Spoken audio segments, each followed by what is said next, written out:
Bonjour à tous et bienvenue dans ce Morning Bull Live. Nous sommes le 3 février 2023 et je crois que là aujourd'hui c'est pratiquement l'heure de l'ouvrir. Non, je vais pas le faire parce que si j'ouvre une bouteille de champagne à 8h du matin, ça va être mal interprété.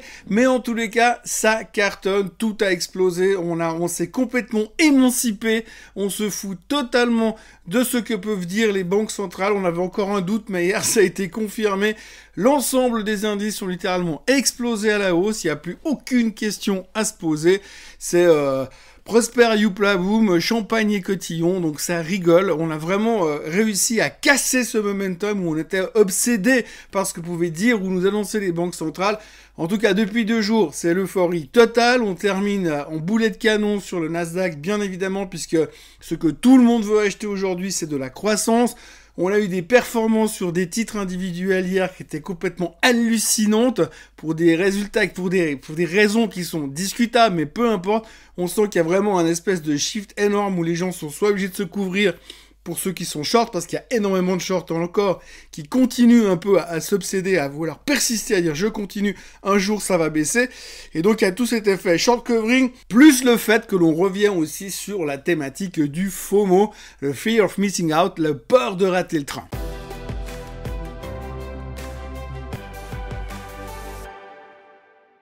Donc le thème de la journée d'hier, ce qu'il faut retenir clairement, c'est que effectivement, avant on était terrorisé par ce que pouvait nous dire Monsieur Powell, on était terrorisé par le fait qu'on puisse rentrer dans un cycle de hausse des taux qui allait monter jusqu'à 7% sur les taux directeurs. Aujourd'hui, on a quasiment la confirmation que ça ne se produira pas. Et par rapport à ça, on a complètement lâché notre dépendance, notre toxico-dépendance par rapport à la Fed et on est passé à autre chose. On a vu encore très clairement hier, puisque la BCE a annoncé une hausse des taux de 0,5% sans aucune surprise. Ils ont annoncé qu'ils allaient encore monter de 0,5% probablement la prochaine fois, sans aucune surprise. Le marché s'en fout totalement, ça n'empêche pas la plupart des indices européens de terminer au plus haut. Donc grosso modo, on a vraiment ce sentiment aujourd'hui qu'on a cassé la dépendance. On sait que oui, il y aura encore quelques petites hausses de taux, mais qu'après on va sur un plateau, puis une fois qu'on aura fini le plateau, forcément, à un moment donné, l'autre cycle recommencera, le cycle de baisse des taux, et puis en plus, en même temps, on voit quand même que les marchés ralentissent. Quand on voit les résultats des sociétés, on voit quand même que l'économie se contracte gentiment, et qu'à un moment donné, on va quand même devoir sortir le mot récession, même si on n'a pas envie d'en parler, on va quand même devoir aborder le sujet, mais on s'en fout parce que finalement on sait qu'aujourd'hui la Fed a les armes et on peut aller de l'avant. Donc c'est vraiment ce côté-là qui fait que pour l'instant le marché est extrêmement positif et on se dit systématiquement, si on part du principe que les taux vont baisser à un moment donné ou un autre, qu'est-ce qui va en bénéficier le plus ? Évidemment, la croissance, donc la techno. Alors évidemment, aujourd'hui, on sait bien que la baisse des taux, le cycle de baisse des taux, c'est pas pour demain, mais comme on est en train de rentrer dans un mood où tout d'un coup, tout le monde anticipe ce qui se passera dans 12 mois, alors c'est drôle, parce que ça fait quand même très longtemps, et j'en parle souvent dans ces vidéos, qu'on est vraiment dans une vision à très court terme dans les marchés, que c'est plus du trading que de l'investissement, et là, tout d'un coup, le monde merveilleux de la finance fait une anticipation sur ce qui se passera très très loin plus tard, un autre jour peut-être. Donc du coup, on est en train de nous dire, oui, mais tu verras, dans 12 mois, ça sera pas mal, donc on anticipe déjà ça. Donc là, on est en train d'anticiper le fait que les taux vont arrêter de monter, on est en train d'anticiper le plateau, on est en train d'anticiper le fait qu'on va arriver en récession, mais que la Fed pourra maîtriser le sujet, et puis ensuite, si elle n'y arrive pas, elle baissera les taux, donc on sera dans un cycle de baisse des taux qui va redynamiser le marché, ce qui fait qu'après, on va continuer à monter, donc on va juste faire abstraction finalement de cette période de récession potentielle qui pourrait se pointer, je dis bien pourrait, parce qu'aujourd'hui, on est dans une telle euphorie qu'on n'y pense même plus, eh bien, si cette récession venait donc à se pointer, on va dire, dans 6 ou 8 ou 9 mois, on dira oui, mais ça, on le savait, ça va durer quelques temps, mais nous, on a déjà anticipé un coup plus loin. On joue vraiment avec 1, 2, voire 10 coups d'avance.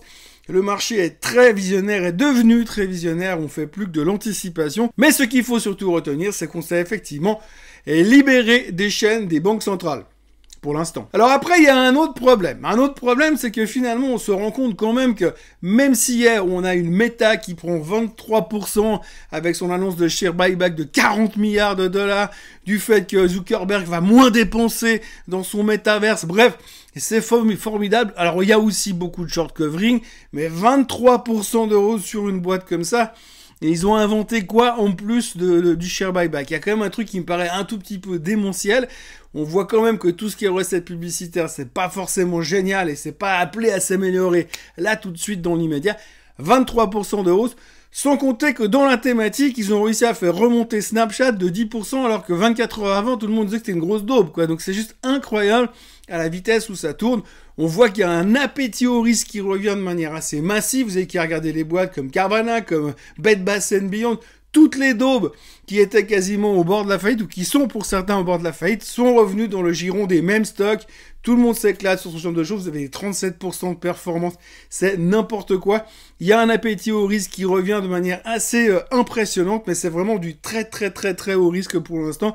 Il pourrait y avoir des conséquences, mais aujourd'hui, pour l'instant, on est nouveau dans cette phase euphorique et dans cette phase surtout qu'on veut pas rater le mouvement. Donc tout le monde est en train de replonger dedans. Mais à côté, si on regarde le reste du tissu du marché, si vous regardez les résultats, c'est pas terrible. Non, c'est pas terrible parce que si vous regardez en vrac, Eli Lilly, c'était décevant avec une guidance décevante. Merck, la même chose.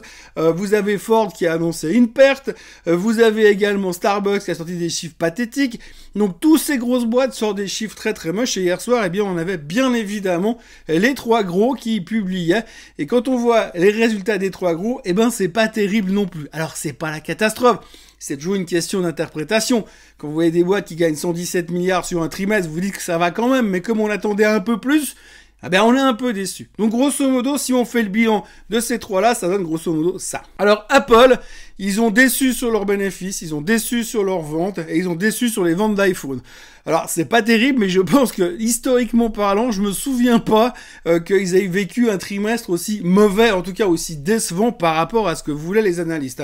La bonne nouvelle au niveau d'Apple, c'est que dans tout ça, eh bien monsieur Tim Cook a quand même révélé c'est pas de leur faute. Non, c'est pas de leur faute. Apple ont pas réussi un super trimestre, surtout parce qu'ils ont pas obtenu les composants qu'ils voulaient et ils ont pas pu vendre ce qu'ils auraient pu vendre s'ils avaient eu les composants qu'ils auraient voulu. Voilà, donc en gros, ça a un petit peu atténué la déception. Le titre était fortement sous pression après la publication, mais il a quand même récupéré un petit peu. Pour l'instant, sur les indications pré-opening, on est en baisse de 3% sur Apple, mais on est rassuré parce qu'on se dit, de toute façon, ils vont se rattraper après, puisque aujourd'hui, le seul problème qu'ils avaient, c'était la fermeture de la Chine.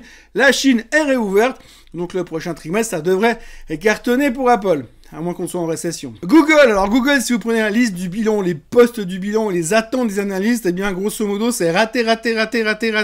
Pas énormément, mais en dessous des attentes un petit peu partout.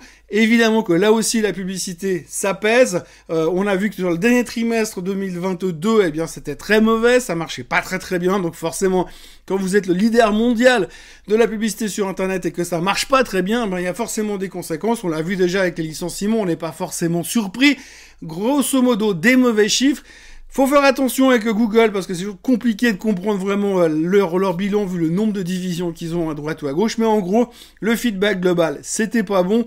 Grosse déception chez Google, le titre perdait 5% after close. Et puis le troisième du lot, eh bien, c'est Amazon. Alors Amazon, il y a différentes choses. La première, c'est qu'ils ont annoncé une perte pour l'année entière de 2,7 milliards. Une perte aussi grosse, ça n'était jamais arrivé chez Amazon.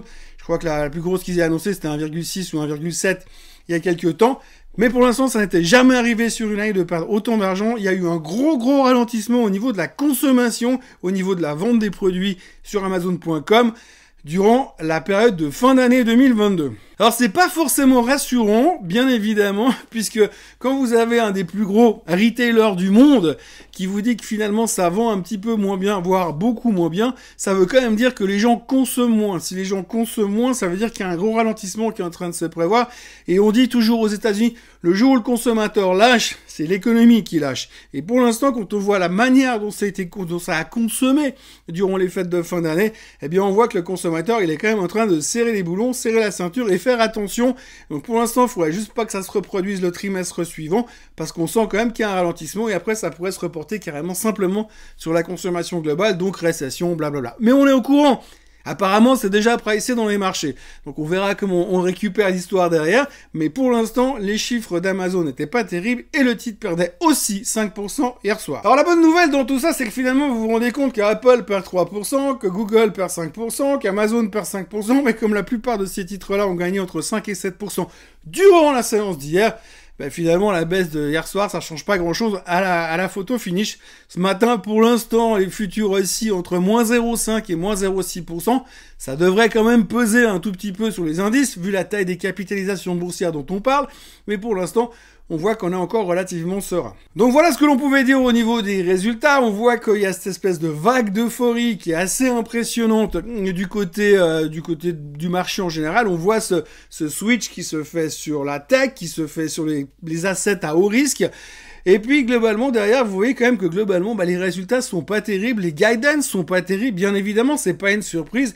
Mais on a quand même l'impression que nous, en tout cas c'est le sentiment que je ressens aujourd'hui, on a l'impression que le marché, il est en train de jouer, de pricer, de traiter comme si on était déjà en février, 2024.